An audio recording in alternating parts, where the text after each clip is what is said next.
Okay, sekarang kita bersama dengan saudari Hafsah, anak sulung saya. Jadi Hafsah, bersedia kan? Kita akan buat reaction terhadap bacaan Quran. أعوذ بالله من الشيطان الرجيم بسم الله الرحمن الرحيم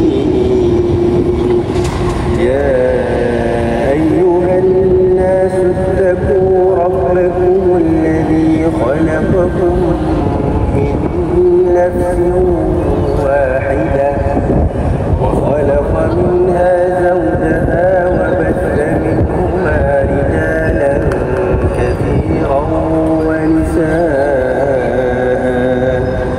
واتقوا الله الذي تساءلون به والأرحام إن الله كان عليكم رقيبا.